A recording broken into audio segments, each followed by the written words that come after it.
Le magazine citoyen qui est consacré cette semaine au numérique. Il y a quelques jours, le baromètre du numérique 2018 a été présenté.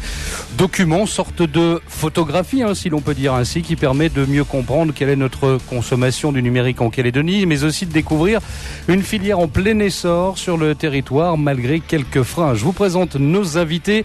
Bernard Deladrière, bonjour. Bonjour Lionel. Membre du gouvernement en charge notamment du numérique. Nous sommes également avec Éric Olivier, bonjour. Bonjour. Coordinateur de projet à l'Observatoire du numérique. Avec nous également au plateau Atem Beladji, bonjour. Bonjour. Vous êtes le gérant notamment de l'agence Skazi. Ludovic D'Antoni, bonjour. Bonjour. Gérant, vous, du site moncoachwebmarketing.nc. Un premier mot, Bernard Deladrière. Ce baromètre du numérique, c'est pas le premier qui a été fait en 2018.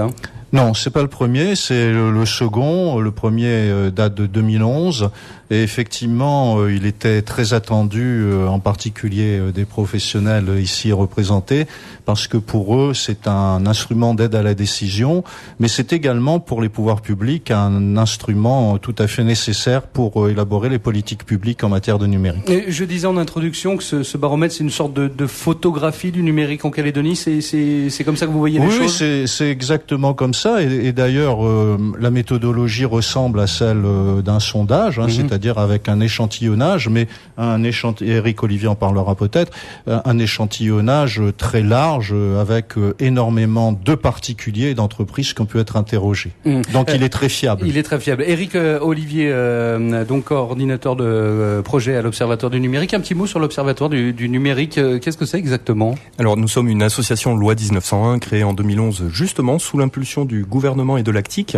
Je tiens à souligner qu'également en 2011, monsieur Bernard Deladrière était déjà le premier élu en charge du numérique. Donc ça a été un signal fort et important. L'association a donc été lancée avec deux objectifs principaux. Établir des indicateurs de type barométrique, on est au cœur du sujet.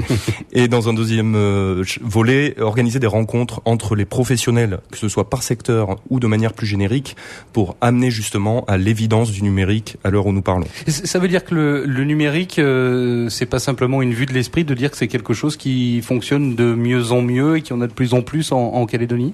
Alors, si on a besoin de faire un observatoire du numérique, etc., c'est que forcément ça fonctionne. En fait, le numérique, si on doit le distinguer en deux grands volets, il y a la filière et les entreprises qui gravitent autour du numérique. Oui. Donc typiquement, qu'on soit au cœur des télécoms, qu'on soit sur le développement de web services, web marketing notamment.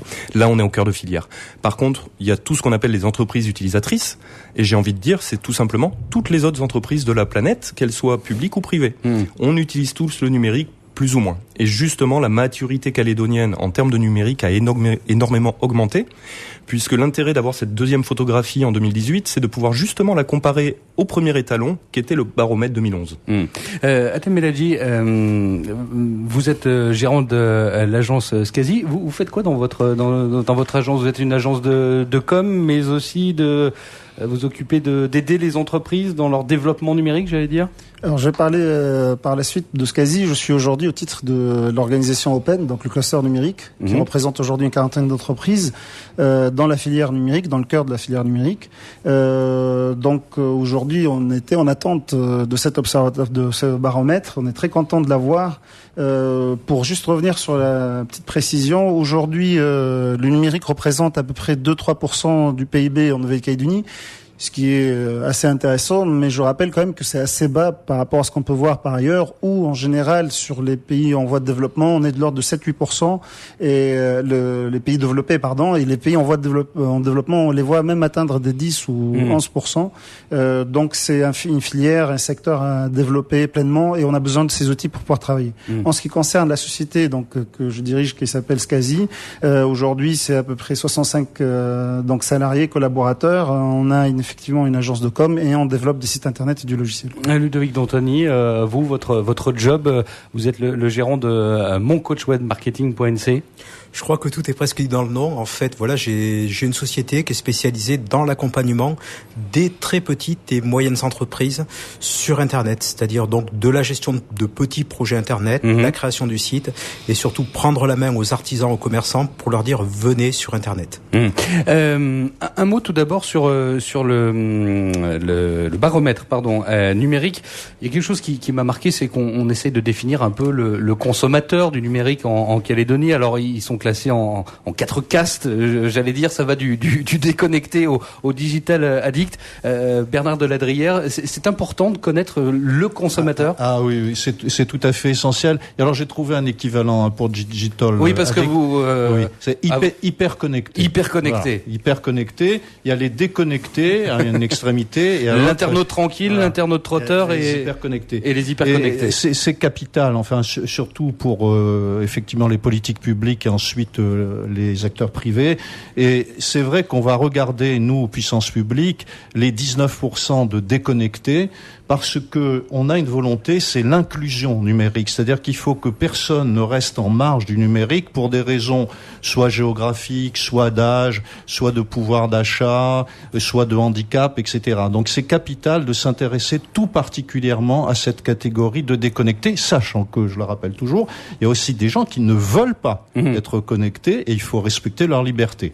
Vous parliez de l'inclusion numérique, ça veut dire qu'il y a une fracture numérique en Calédonie, Bernard Deladrière ? Bien sûr. Alors, le baromètre entre 2011 et 2018 montre que cette fracture se réduit, mais elle existe encore. Et donc, c'est là où il y a un certain nombre de dispositifs publics pour essayer de réduire cette fracture. Le cas échéant, si vous le voulez, on y reviendra. Quelques mots sur les profils numériques. Éric Olivier, 13% de hyper connectés, puisqu'on ne dit plus depuis midi 5 digital addict. C'est quelque chose qui est surprenant ou finalement ça rentre un peu dans les modèles plus globaux? Alors, je n'ai pas en tête, pour être tout à fait honnête, de référence au niveau mondial ou international. Par contre, ce que je trouve intéressant, c'est que la Calédonie a sa propre coloration en termes de rapport au numérique. Donc, il y a ces hyperactifs du numérique, ces hyper connectés, effectivement, qui sont dans une proportion correcte. C'est un peu comme les innovateurs sur un marché. On a toujours des personnes qui vont acheter la dernière innovation, qui vont être sur le dernier modèle de voiture, ce genre de choses. Il faut vraiment prendre ce même modèle-là. De l'autre côté, à l'opposé, sur les déconnectés actuellement, je voudrais, au-delà de ce qu'a déjà précisé Monsieur Bernard Deladrière de manière très juste, je voudrais rajouter un éclairage qui est la particularité de l'Internet mobile à la demande en Calédonie. Donc c'est un service qui est proposé par l'OPT, l'opérateur territorial, et en fait, par mois, il y a plus de 700 000 demandes d'Internet mobile à la demande. C'est-à-dire que j'envoie un SMS pour avoir accès à Internet. Alors, les formules ont un petit peu évolué, mais que ce soit pour 1 heure, pour 24 heures ou pour un volume de données. Et donc ça tient vraiment au format des cartes prépayées, qu'on connaît tous sur le territoire, et donc à une liberté de consommation.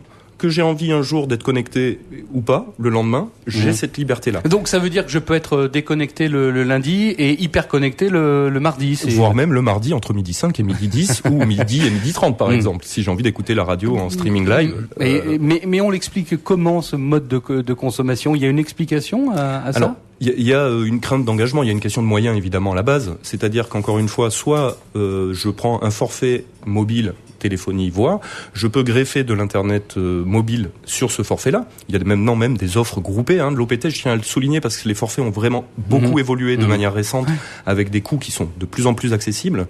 Par contre, si je suis en modèle prépayé, je ne vais pas pour autant prendre un abonnement téléphonique et je vais vraiment consommer à la carte, encore une fois. Et la jeunesse, quel qu'en soit son lieu géographique de résidence, va le consommer.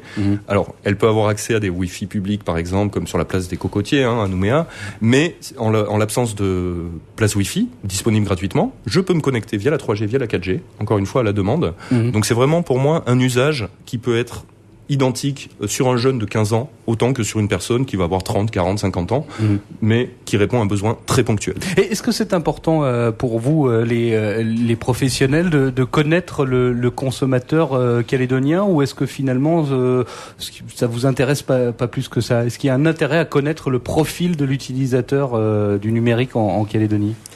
Comme l'a expliqué Eric, comme l'a expliqué en fait Eric, au niveau de la consommation à la carte, ça veut dire que l'internaute est connecté sur une période courte. Donc cela sous-entend qu'il va falloir être efficace. Nous, au niveau du web marketing, c'est faire passer un message rapidement. Justement, vous avez une méthode de travail particulière, peut-être pour les entreprises, les petites entreprises que vous suivez, en leur disant, voilà, les gens peuvent se connecter quelques minutes seulement. Donc ça veut dire effectivement, comme vous le disiez, qu'il faut être hyper efficace. Alors je vais pas me faire hyper beaucoup d'amis. Connecté et hyper efficace. Je vais employer quelques termes. On essaiera de décrypter. Je vais les décrypter au fur et à mesure. De notre côté, je pense que l'agence Quasi ou même ma société, on travaille surtout sur le SEO, c'est-à-dire le Search Engine Optimization. Un bien gros mot qui veut dire simplement accentuer le référencement des entreprises sur Google et les moteurs de recherche. On travaille aussi sur le SMO, c'est-à-dire ce qui est référencement sur les réseaux sociaux. On sait que les Calédoniens sont champions du monde des réseaux sociaux. Très attachés aux réseaux sociaux. On peut citer Facebook, forcément, Instagram, Snapchat et autres. On est vraiment les champions du monde des réseaux sociaux. On fait partie des champions du monde. Ouais. Tout à fait, 61% contre 42% de moyenne mondiale. Donc effectivement, on est dans la fourchette haute. Pardonnez-moi, mais tous les quatre, vous êtes sur Facebook. Vous avez un profil Facebook ? Bien sûr. Oui, pour tout le monde. Bon, donc on est 5 autour de cette table et 6 avec Antoine qui réalise cette émission. Donc on est bien les champions du monde de Facebook. Hatem Beladji. Alors les profils, c'est très important. Le fait qu'il y ait plus d'internautes en Nouvelle-Calédonie, c'est très important aussi pour nous, quoi. S'il n'y a pas suffisamment d'internautes, notre marché se réduit. Donc sur tout ce qui est e-commerce, plus on va en avoir, plus il y en aura qui soient mobiles, fixes et bien sûr des gens connectés, pas forcément des hyper connectés, mais des gens qui vont utiliser Internet pour des usages de tous les jours, en tout cas en concerne e-commerce, ça nous intéresse.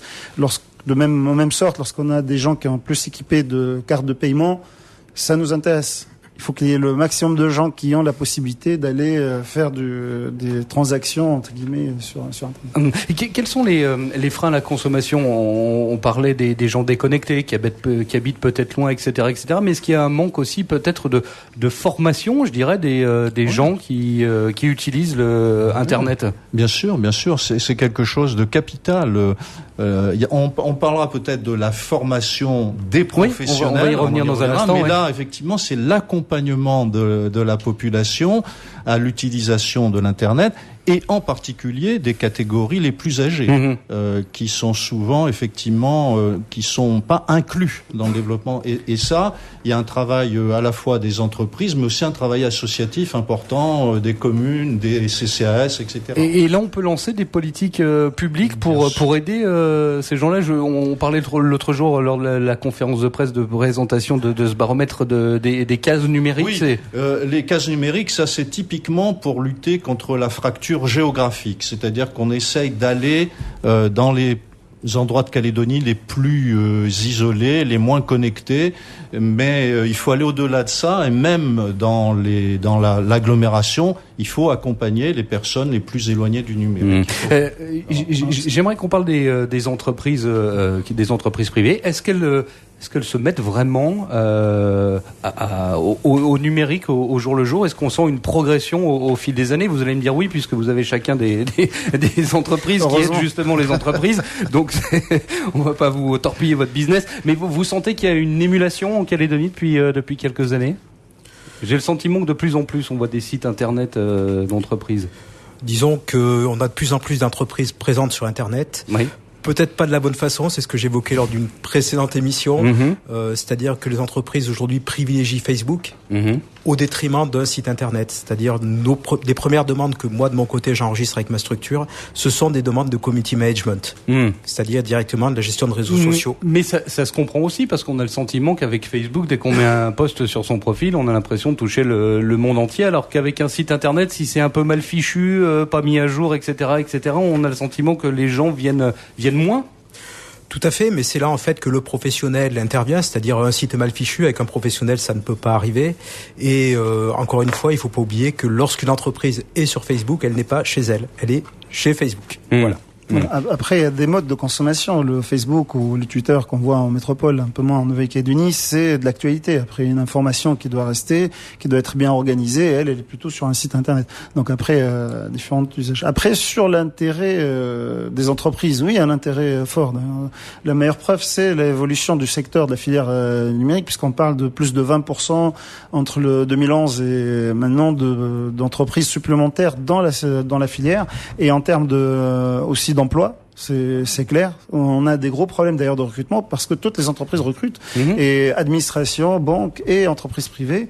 Il y a également une évolution mondiale. C'est pas qu'en Nouvelle-Calédonie qui fait qu'il y a un transfert budgétaire énorme qui bascule vers malheureusement ces grandes entreprises qu'on appelle principalement GAFA, qui sont Apple, Google, Facebook, entre autres, qui ont des répercussions locales. Lorsqu'on voit les budgets publicitaires qui allaient enseignement vers des médias traditionnels, principalement le papier, qui sont complètement aujourd'hui envoyés aux États-Unis principalement, laisse non seulement donc des manques d'emploi et manque de développement d'un certain nombre de filières, de filières locales, mais également on pose des questions sur comment on va pouvoir soutenir le contenu, la création de contenu Nouvelle-Calédonie lorsqu'on n'aura plus de sous pour ce contenu. Bernard Deladrière. Et puis ça fait penser effectivement au développement du e-commerce avec ces géants.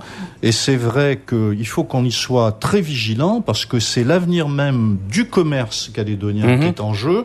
Et c'est vrai que on a un retard sur le développement de sites de e-commerce locaux. Les Calédoniens vont de plus en plus faire des commandes sur Internet, mais la plupart du temps, ce sont des commandes hors de la Nouvelle-Calédonie, auprès de ces géants qu'on ne citera pas. Et il existe des sites de e-commerce calédoniens, mais il faut vraiment les développer.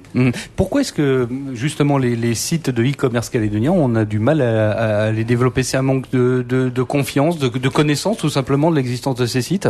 Alors, il y a sûrement un peu des deux dans la vérité, qui n'est jamais absolue. En tout cas, nous avons mené également avec l'Observatoire numérique une étude sur le e-commerce fin 2017, donc avec des chiffres qui corroborent pleinement ceux qui sont présentés dans le baromètre, avec 41% de la population quand même qui pratique le e-commerce, pas forcément de manière régulière. D'ailleurs, juste pour faire simple, à ce niveau-là, rappelons qu'en gros, en Calédonie, sur 5 personnes, j'en ai 4 qui sont sur Internet et 3 qui sont sur les réseaux sociaux. Donc des grosses proportions d'usage. Sur le e-commerce, il y a effectivement ce travail qui est en cours, je dirais, de prise de conscience. La prise de conscience, elle a été faite par certains, d'autres sont un tout petit peu en retard, mais c'est pour ça que les agences ont certainement de commandes en ce moment pour avoir de la visibilité sur Internet. Le site, c'est la maison, c'est le bureau, c'est la vitrine officielle. Les réseaux sociaux, comme le disait très bien Athème, c'est pour faire de l'actualité instantanée, notamment. Je ramène sur mon site. Si sur mon site, maintenant, je propose un module d'achat en ligne, ou ne serait-ce que de réservation de produits en ligne, je rends un peu captif, mais au bon sens du terme, j'entends, le consommateur calédonien, plutôt qu'il aille effectivement faire ses commandes sur des plateformes étrangères, extérieures, avec une sortie de devise du territoire. C'est ça qu'il y a derrière, surtout. Donc, le Calédonien, il a besoin d'une offre et il a aussi besoin de l'autre côté de confiance dans l'outil numérique. Et là, le premier frein qui était souvent présenté devant le e-commerce, le sujet même du e-commerce, c'est la confiance, donc le fait de mettre typiquement ses numéros de carte bleue sur une interface, quelle qu'elle soit, calédonienne ou pas. Donc ça, ce sont des freins à lever. Derrière, moi je tiens à préciser que la CSB, qui est intervenue elle-même lors de la restitution de la conférence e-commerce à la CCI en novembre dernier, nous précisait qu'il y a eu à ce jour 0 incident de paiement sur l'ensemble des sites de e-commerce en Calédonie. Donc si vous devez mettre votre confiance, mettez-la déjà. Ce qui n'est peut-être pas forcément sur le cas sur des sites de e-commerce. On parle d'incidents de paiement locaux. Donc les outils sont fiables. Encore une fois, je précise que c'est bien les propos de la CSB que je ne fais que reporter. Donc ça, c'est très important. C'est ce travail sur la confiance. Et enfin, je mettrai également une notion d'éclairage. J'en discutais très récemment avec des professionnels également du marketing et du e-commerce. Il y a peu de communication sur les supports traditionnels de ces possibilités d'achat en ligne. Typiquement, un jeune, je prends le cas d'un jeune de tribu de manière un petit peu caricaturée, mais volontairement. Il va avoir, potentiellement, il a fait son Internet mobile à la demande, donc il est en train de regarder ce qu'il peut avoir à des coûts très attractifs par rapport au déplacement sur la grande ville, sur le magasin, mais il n'a pas la carte bleue en poche. Donc il faudrait qu'il puisse informer ses parents, ses responsables, qui ont éventuellement une carte bleue, voilà tel produit est disponible, et même le produit du jeune peut être acheté, voire même un produit qui intéresse la génération encadrante, que je vais appeler encadrante, qui elle n'est pas du tout potentiellement intéressée, mais qui pourrait faire de très bonnes affaires, grouper des achats, des économies d'échelle, etc., etc. Si je peux me permettre de rajouter quelques points, pour que se développe l'e-commerce, il faudrait qu'il y ait des internautes. Il faut que ces internautes soient bien équipés en carte bleue. On sait que historiquement la Nouvelle-Calédonie était les champions de l'utilisation d'échecs. C'est en train de changer. Qui marche beaucoup moins bien sur Internet, le chèque. On est d'accord. Ça peut marcher, mais c'est un peu compliqué. Mais effectivement, aujourd'hui, il y a eu plein d'initiatives, que ce soit les stations de service ou dernièrement les banques qui ont enlevé les tarifs planchers. Maintenant, aujourd'hui, chez les commerçants, on peut utiliser les cartes à partir d'un franc.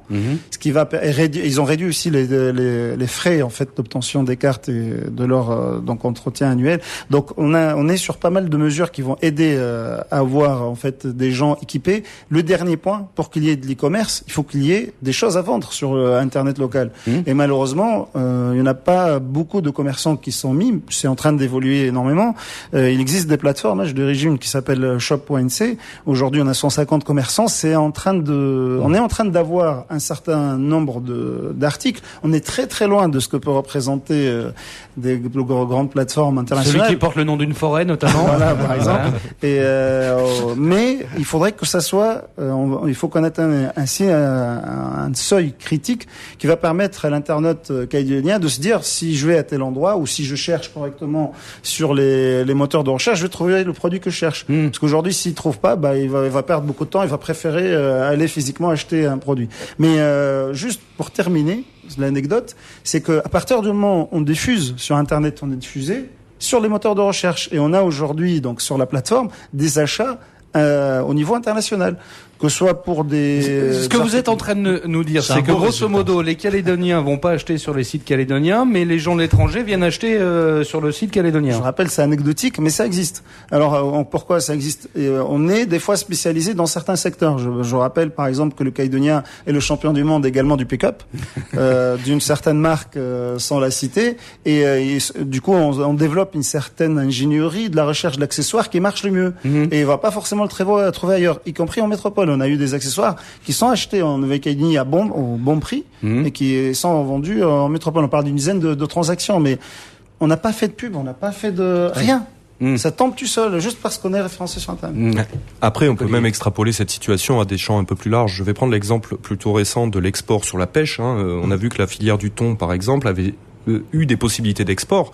On peut imaginer que cette transposition donc de l'achat plutôt ménager du citoyen ou du consommateur lambda sans péjorativité puisse exister dans un pendant de manière beaucoup plus globale, territoriale. Encore une fois, j'ai pris l'exemple du thon parce qu'il y a eu encore une fois des contrats signés très récemment, mais le numérique peut servir à différents niveaux. De la même manière, moi je tiens à préciser quand même quelque chose. J'entends par là, on va pas se réveiller un jour avec le numérique partout présent. Le numérique, il avance par petites touches, il y a beaucoup d'enjeux qui sont en lien, la formation notamment, il faut les compétences et les garder sur le territoire pour pouvoir assurer l'avenir du numérique en Calédonie. Mais on va pas se réveiller demain au milieu d'une smart city, comme on dit. Par contre, petit à petit, mis bout à bout, on a du Wi-Fi public, on a des petits capteurs qui vont être installés dans les villes, on va avoir des applications. Je prends l'exemple de Nouméa qui a utilisé Simplicity. Voilà. Et donc, le numérique par petites touches commence à être présent vraiment partout en Calédonie. Et à la fin, on dézoomera un petit peu de la grande picture, comme on dit, de la grande photo. Et faites attention, vous avez Bernard de la C'est bien pour ça que j'ai rectifié en direct. Faites gaffe. Mais effectivement, encore une fois, le numérique, j'ai envie de dire, c'est chacun qui le fait, à travers sa consommation, à travers sa proposition de service pour les entreprises.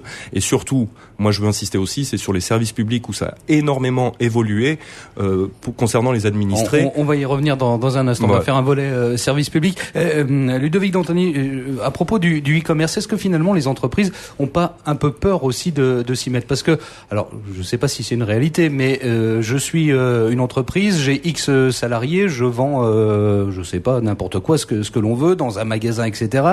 Là, si je m'expose sur Internet et qu'on peut vendre, le chef d'entreprise peut se dire, je vais foutre des gens à la porte parce que ça va se faire tout seul maintenant sur Internet. C'est pas un des freins, ça aussi Alors, à vrai dire, j'ai bien écouté Atem, sa vision du e-commerce. J'en ai une qui est un petit peu opposée, qui est plutôt celle du web to store, c'est-à-dire voir sur Internet, réserver son produit et ensuite aller le chercher finaliser en magasin, l'achat en boutique pour se rendre compte des vraies qualités du produit et surtout bénéficier de l'expertise des commerçants et artisans calédoniens. Un très bon argument, ça. Ouais. C'est pour moi l'avenir du e-commerce calédonien, c'est en fait le web to store ou ce qu'on appelle aussi ROPO, Research Online, Purchase Offline. Et ceci étant, le e-commerce, vos clients, et on va pas rentrer dans les secrets de votre société, mais c'est quelque chose qui vous demande de plus en plus. Vous sentez que c'est quelque chose qui arrive par petits. C'est une des petites touches qu'évoquait tout à l'heure Éric Olivier. Tout à fait. Moi, le e-commerce, je suis spécialisé dans le e-commerce depuis un peu plus de 10 ans. En Nouvelle-Calédonie, le e-commerce arrive, c'est une réalité. On a cité Shop NC. Moi, je pourrais citer un projet sur lequel j'ai travaillé récemment qui s'appelle Easy Course, qui est un système de livraison de courses à domicile. Voilà, la Calédonie a un vrai enjeu avec le e-commerce. Et pour moi, c'est vraiment créateur d'emplois. On le voit sur le baromètre, on voit les chiffres, ils parlent d'eux-mêmes. Donc, le but, c'est que ça se développe au maximum. Est-ce que ça va réduire le nombre de salariés ? Je pense pas. Ça va augmenter. Ça va réduire aussi les coûts fixes. Parce que plus on va avoir un effet volume. Aujourd'hui, qu'on perd vis-à-vis de ces GAFA. Bernard Deladrière. Oui, moi, tout ce que j'entends dans la bouche des professionnels me rend extrêmement optimiste. C'est-à-dire qu'il y a vraiment, ça bouge et il y a une marge de progression. Et rappeler inlassablement que le numérique, c'est le principal moteur de la croissance internationale, que ça crée des emplois et que ça crée du pouvoir d'achat, notamment via le e-commerce. Donc il faut y aller à fond. Éric Olivier. Oui, juste pour finir sur cette notion d'emploi, il faut savoir surtout que ça transforme des emplois. C'est-à-dire qu'en fait, avant, là où on avait besoin de quelqu'un pour faire une action X ou Y, et qu'importe, les exemples sont vraiment multiples, là, on va créer d'autres types d'emplois. On évoquait les manager de communauté, on va dire, pour le transposer. Donc je vais devoir gérer l'ensemble des réseaux sociaux. Ce sont des postes qui n'existaient pas en Calédonie il y a 3 ans. Donc ça commence vraiment à s'installer. On va avoir tout ce qui est également des analystes de données, des gens qui vont être spécialisés là-dedans, etc., etc. Donc il y a vraiment tout un lot de nouveaux profils professionnels, même de nouveaux métiers, et j'appelle de mes vœux, en tout cas à titre au moins personnel, à ce que ces métiers soient favorisés également en Nouvelle-Calédonie dans leur développement. Tout à l'heure, juste une petite remarque. J'en veux pour une preuve qui est un petit parallèle sur les pays les plus robotisés. C'est eux qui ont le moins de chômage. Si on prend l'exemple d'Allemagne ou d'autres, tout ce qui est modernisation, si on sait bien moderniser, c'est le contraire. Atem, tout à l'heure, vous parliez de recrutement dans vos entreprises respectives, vous recrutez, mais j'ai le sentiment que c'est un petit peu compliqué. Je regardais tout simplement tout à l'heure sur Internet, pour faire un site Internet, alors il faut un web designer, il faut quelqu'un qui soit capable de faire de la programmation, il faut quelqu'un qui sache faire de l'animation, etc., etc. C'est des vraies compétences. Est-ce qu'on a les compétences ici en Nouvelle-Calédonie ? Est-ce que vous arrivez à pourvoir les postes localement? Alors, le premier frein de développement de la filière a été identifié dans le cadre du baromètre comme étant le manque de compétences et les difficultés de recrutement. On est dans un bassin donc de recrutement qui est très étroit, où beaucoup de gens vont sur ce qui nous concerne, je parle des entreprises privées, éventuellement dans l'administration, bien qu'ils ont beaucoup de difficultés à recruter, éventuellement dans les banques. Elles-mêmes, elles ont discuté pour recruter. Historiquement, les métallurgistes, ça existe toujours. Aujourd'hui, clairement, on n'a pas assez de gens formés. On a un bassin qui est métropolitain, mais qui lui-même a des grandes difficultés. Depuis qu'il y a une croissance qui est repartie depuis à peu près 2 ans, ils ont des grandes difficultés. Les salaires ont énormément augmenté. Dans les entreprises privées, je donne juste un exemple. Il y a à peu près 5 ans, peut-être en 2011, voire avant, on était largement devancé par les salaires que proposait l'administration, les banques. C'est plus le cas aujourd'hui.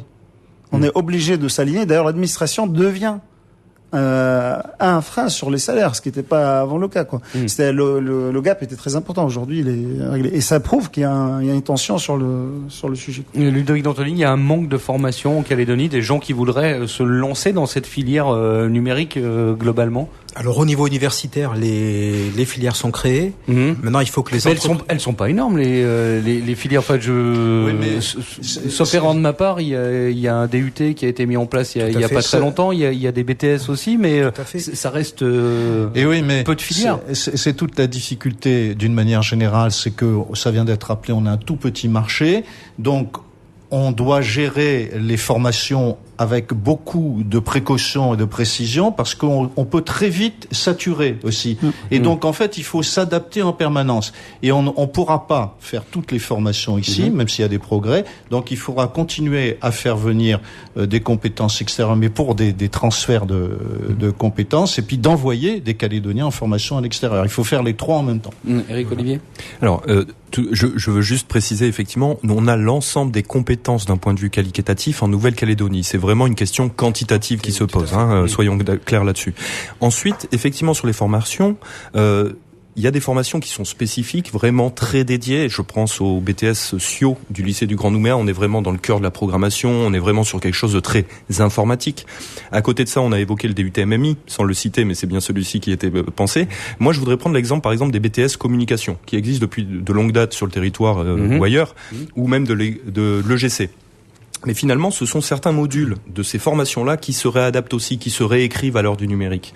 Et c'est comme ça qu'on va augmenter le niveau de culture générale du numérique pour les ressortissants professionnels de demain, mais qui ne vont pas tous être dans une activité cœur de filière. Ça, c'est important. Tout le monde ne sera pas webmarketeur, tout le monde ne sera pas community manager. Par contre, tout le monde utilisera les outils numériques et c'est en ça que c'est très important que ce soit l'ensemble des formations qui soient irriguées également par le numérique. Mais après je pose une question à Ludovic d'Antony. Lorsqu'on programme des formations pour avoir les fruits de ces programmations, de ces formations qui viennent de voir le jour, il faut attendre un certain nombre d'années. D'où la difficulté. Il faut pas saturer, je suis tout à fait d'accord, il faut viser juste, il faut attendre. Or, dans le numérique, l'évolution, elle se fait à 6 mois, 1 an, mais ça progresse d'une vitesse incroyable. Et il existe également des formations qui sont spécifiques, qui se pratiquent énormément aujourd'hui en métropole ou ailleurs, qui sont sur 6 mois, sur 9 mois, et c'est des sujets aussi qu'il faut adresser. Tout à fait. C'est-à-dire que là, on a surtout parlé de la formation initiale, mais c'est la formation continue aussi, et qui doit, je suis tout à fait d'accord, irriguer l'ensemble des métiers, l'ensemble des entreprises, l'ensemble des administrations. Tout le monde doit être formé au numérique. Ludovic d'Antony, aujourd'hui, je vais sur Internet, j'ai envie de me créer mon petit site Internet. En 3 clics, grosso modo, c'est fait. Alors, je fais pas ce que je veux sur mon site, mais grosso modo, je peux avoir mon petit site Internet personnel. Néanmoins, on se rend compte qu'avec un peu de pratique de quelques langages informatiques, ça devient complètement autre chose. Il faudra toujours des programmateurs informatiques, des ingénieurs pour faire marcher la machine, ou est-ce qu'un jour, on arrivera vraiment à faire ce qu'on veut Déjà, il va falloir des ingénieurs et des codeurs pour développer l'outil. Et l'outil se complexifiant puisque les usages évoluent, puisque le baromètre le démontre aussi, les usages d'Internet évoluent, il y aura toujours besoin de personnes pour accompagner les particuliers, les entreprises, et on revient du coup sur le sujet de la création d'emplois liés au numérique. Le numérique ne tue pas d'emplois. Le numérique conduit les gens à changer, à évoluer, à modifier leur métier, leurs aptitudes, leurs compétences. Bernard Deledrière, est-ce qu'on pourrait imaginer que la Calédonie puisse être un des points forts du numérique dans le Pacifique, parce qu'on a un voisin australien et néo-zélandais, mais si on est les champions du monde de Facebook, qu'on se connecte bien, etc., on pourrait peut-être envisager de devenir une tête de pont. Je suis sûr qu'Atam voudra dire quelque chose là-dessus. En tout cas, c'est une volonté du gouvernement, c'est de développer l'exportation d'une manière générale. Et c'est vrai qu'on pense toujours, quand on parle d'exportation, on pense aux marchandises, on pense bien sûr au nickel, aux crevettes, etc. On pense moins, mais maintenant de plus en plus, aux services. Et c'est vrai, ça a été dit, qu'on a toutes les compétences pour s'exporter sur le marché local. Et c'est une politique qui est soutenue par le gouvernement, qui fait de la diplomatie économique. Alors bien évidemment, ça sera difficile de s'exporter en Nouvelle-Zélande ou en Australie, mais en revanche, dans les États insulaires du Pacifique, c'est tout à fait possible. Et je terminerai là-dessus, sur ce point-là. La construction des 2 usines a permis aux entreprises calédoniennes de monter en compétence dans tous les domaines. Il faut avoir ça en tête. Adam? Tout à fait d'accord. J'allais démarrer avec ça. On a la chance d'avoir en Nouvelle-Calédonie un certain nombre d'entreprises qui couvrent la filière numérique et qui la couvrent bien. Effectivement, on a un problème de ressources. Il faut pas l'oublier. pour qu'on continue et que si on veut aller affronter l'ensemble de notre région, il faut qu'on ait les talents, il faut qu'on arrive à recruter du talent et qu'on en fabrique aussi. Et ça, c'est un vrai sujet, comment on arrive à attirer les talents. Sur la possibilité d'être cyber-référence, bien sûr, il faut juste qu'on se donne les moyens. C'est le cas un petit peu de quelques exemples, y compris sur le marché australien, parce qu'il y a des marchés de niche, certes beaucoup plus difficiles qu'un marché polynésien ou un vanuatais, mais il existe beaucoup de niches. On est sur des marchés énormes par rapport à ce qu'on fait. Il suffit d'une toute petite micro-niche pour qu'on retrouve l'équivalent de ce qu'on fait ici, voire plus. Et moi, je suis en train de travailler sur un cas particulier là-dessus. On démarre à partir de fin octobre pour attaquer le marché australien sur une petite niche. Je vous rappelle, je n'attaque pas le marché dans sa grandeur. L'ensemble après des nations qui nous entourent, elles ont des vérités différentes, des contextes différents. Mais la Polynésie française nous ressemble beaucoup. Ils ont des besoins énormes dans le digital. Nous, à travers que ce soit Avenir Export, NCTNI et le cluster Open, on organise avec l'appui bien sûr du gouvernement, on organise une délégation pour aller participer à le Festival Digital Days qui s'organise fin octobre. On était déjà allé dans le cadre du Pacific Business Days qui s'est organisé fin mars de mémoire, et tous les acteurs là-bas nous disent qu'il y a de la place. Ils n'ont pas eu la chance d'avoir les grands projets, et donc ils sont sur des structures plus modestes. Et aujourd'hui, qu'est-ce qu'ils font? Ils travaillent principalement avec les métropolitains, principalement. Donc, parce que dès que le projet dépasse un certain budget, ils arrivent pas. Ils n'ont pas forcément l'ingénierie pour poursuivre. Alors que nous, on est capable de le faire. Enfin, je donne un exemple. Hein. Et le Vanuatu a un petit marché aussi où il y a des choses à faire. Après, les autres, il faut. Un mot sur les services publics. Bernard Deladrière, est-ce que toutes les institutions de Calédonie sont déjà présentes sur Internet? On a le sentiment que ça s'est développé au fil du temps, mais quand on cherche un petit peu, on arrive à trouver à peu près ce qu'on veut. Donc 100% des administrations sont connectées, heureusement, je dirais, et 70% des services publics ont un site internet. Voilà. Donc c'est effectivement très satisfaisant. Maintenant, vous le savez, moi, il y a un thème qui m'est cher, c'est la dématérialisation. C'est un des grands avantages de l'internet, c'est de simplifier la vie des particuliers, des entreprises, et donc pour les entreprises, c'est améliorer leur compétitivité. C'est notamment le slogan "Ne le dites qu'une fois". De pas être obligé à chaque fois qu'on fait une formalité de tout répéter, etc. Donc ça, c'est en cours, et on a fixé un objectif de dématérialisation de l'ensemble des formalités administratives qui relèvent en tout cas du gouvernement à échéance de 5 ans. C'est un objectif ambitieux, mais c'est bien de se fixer des objectifs. Et c'est sur le site service-public.nc qu'on retrouve la plateforme. C'est une plateforme qui fonctionne bien. Fonctionne très bien. Enfin, moi, je suis peut-être pas très très objectif, mais en tout cas, ce que je vois, c'est que chaque année, on y attire de nouveaux partenaires, donc c'est que ça fonctionne bien. Un dernier mot avec vous quatre, c'est sur je vais y arriver, ce baromètre du numérique. S'il y a une chose que vous retenez de ce baromètre, ce serait quoi, Atem Belhadji? Déjà qu'il existe.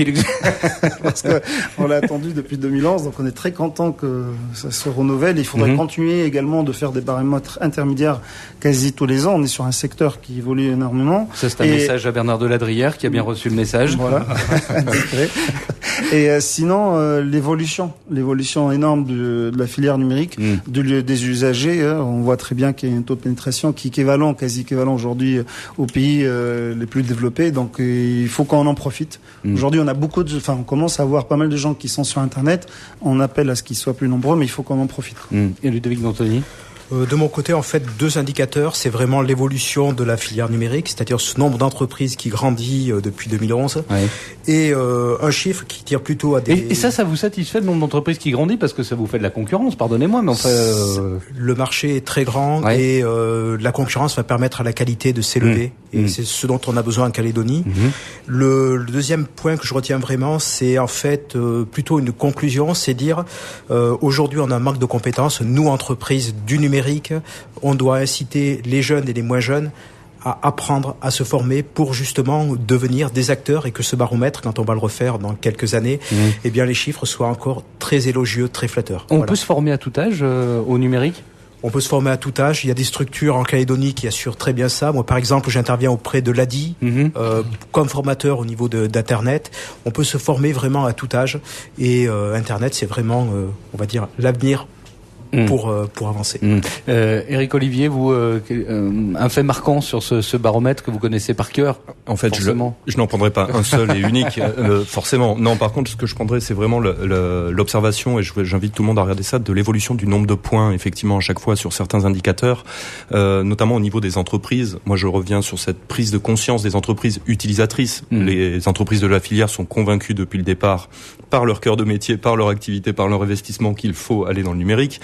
Je souligne au passage les démarches des organisations patronales, pour l'exemple, je pense bien sûr au MEDEF et à la CPME, qui proposent des programmes de vulgarisation ou d'accompagnement vers les entreprises adhérentes. Ça aussi, c'est un autre pan pour les entreprises privées qui est très important, et qui quelque part transpire un petit peu dans les chiffres du baromètre côté entreprise, puisqu'on voit que les entreprises commencent à se dire si j'ai pas développé le numérique, par contre je commence à poser une stratégie pour y aller, effectivement. Voilà, donc ça, c'est quand même rassurant également en termes de signal, je trouve. Bernard Delattre. Moi, je resterai sur un message d'optimisme. Je suis frappé par l'appétit des Calédoniens pour l'Internet, aussi bien les particuliers que les entreprises. Je suis frappé par la maturité des entreprises de la filière numérique, et donc je pense qu'on peut relever ces challenges, c'est-à-dire faire augmenter sensiblement la part du numérique dans le produit intérieur brut de la Nouvelle-Calédonie. Éric Olivier, le mot de la fin. Juste pour ceux qui sont très intéressés par le numérique et par l'innovation, parce que le numérique et l'innovation sont vraiment liés, se dessine pour le 18 et 19 octobre un grand événement qui s'appelle Diginova, surveiller les médias. Un mot, ce baromètre du numérique, il est disponible sur le site du gouvernement, sur le site de l'Observatoire du numérique? Sur les deux, effectivement, puisque c'est un travail qui a été impulsé par le gouvernement en partenariat avec l'Observatoire, et nous sommes franchement, je pense, ravis du résultat, et encore bravo à la cellule éco-numérique du gouvernement.